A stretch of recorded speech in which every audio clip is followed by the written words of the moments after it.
प्राचीन भारत के एक सुदूर गांव की ये कहानी है जो चारों ओर से पहाड़ियों और हरियाली से घिरा हुआ था। ये गांव अपनी सादगी और प्रकृति की समृद्धि के लिए जाना जाता था। गांव के लोग मेहनती थे, लेकिन उनके जीवन में सुख शांति की कमी थी। कुछ लोग क्रोध में जी रहे थे, तो कुछ लोभ और ईर्ष्या से ग्रस्त थे। इसी गांव में एक दिन गौतम बुद्ध अपने शिष्यों के साथ पहुंचे। बुद्ध का आगमन एक उत्सव की तरह था। उनके प्रवचन सुनने के लिए गांव के लोग बड़ी संख्या में इकट्ठा हुए।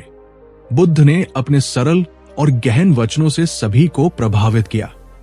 वे सत्य, दया और क्षमा का महत्व समझा रहे थे। गांव में एक युवक था जिसका नाम अर्जुन था। अर्जुन अपनी शारीरिक ताकत और साहस के लिए मशहूर था। वो खेती करता था और अपनी मेहनत से दूसरों से आगे निकलने की कोशिश करता था। लेकिन अर्जुन का स्वभाव बहुत क्रोधित और अहंकारी था। वो हमेशा ये सोचता था कि ताकत ही सब कुछ है। बुद्ध के प्रवचनों को सुनकर भी अर्जुन ने उन्हें तुच्छ समझा। एक दिन बुद्ध ने प्रवचन के बाद अर्जुन को बुलाया। उन्होंने पूछा, अर्जुन, क्या तुम मानते हो कि जीवन में केवल ताकत ही सब कुछ है? अर्जुन ने तुरंत जवाब दिया, जी हां स्वामी जी, ताकत ही वह चीज है जिससे हम अपनी इच्छाएं पूरी कर सकते हैं।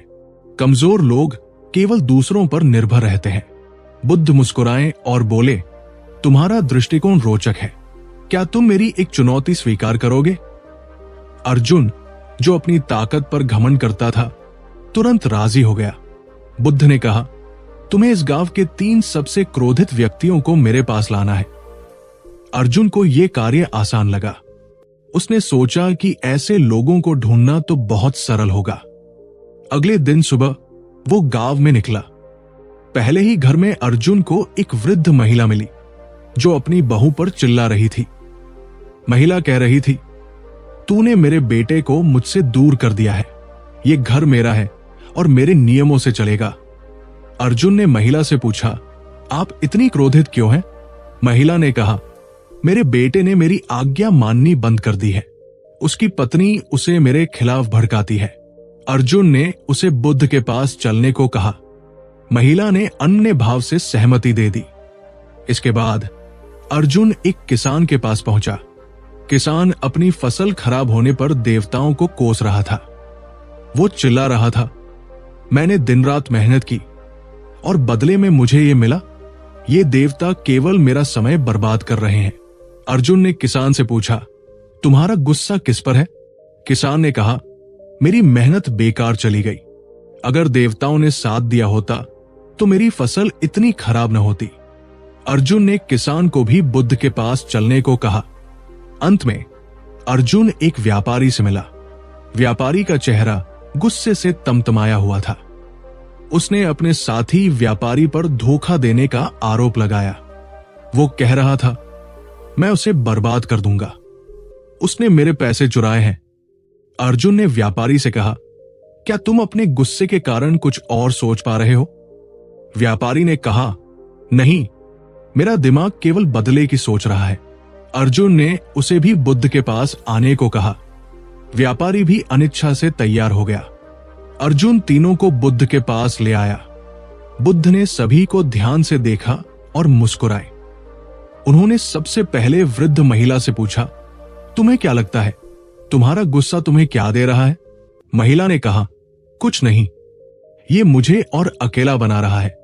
फिर बुद्ध ने किसान से पूछा, तुम्हारे गुस्से का असर तुम्हारे जीवन पर कैसा पड़ रहा है? किसान ने सिर झुकाकर कहा, मुझे हर वक्त बेचैनी महसूस होती है। अंत में बुद्ध ने व्यापारी से पूछा, क्या बदले की भावना तुम्हें संतोष दे रही है? व्यापारी ने स्वीकार किया, नहीं, ये मुझे और परेशान कर रही है। बुद्ध ने अर्जुन से कहा, अब बताओ अर्जुन, तुमने क्या सीखा? अर्जुन ने सिर झुकाकर कहा, मैंने सीखा कि गुस्सा हमें केवल दुख और नुकसान देता है। ये हमारी ऊर्जा को बेकार कर देता है। बुद्ध ने कहा, गुस्से को मिटाने का एकमात्र तरीका क्षमा और धैर्य है। अगर तुम सच्चा साहस दिखाना चाहते हो तो अपने भीतर के क्रोध को जीतना सीखो। अर्जुन ने बुद्ध के वचनों को अपने दिल में उतार लिया।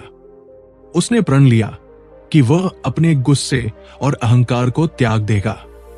धीरे धीरे उसकी सोच में बदलाव आने लगा। उसका यह परिवर्तन देखकर गांव वाले भी प्रभावित हुए।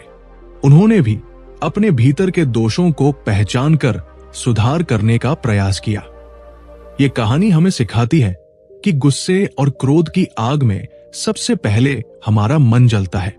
जीवन में सच्चा आनंद तभी मिलता है जब हम अपने भीतर के नकारात्मक भावों को त्याग दें और क्षमा, दया और धैर्य को अपनाएं।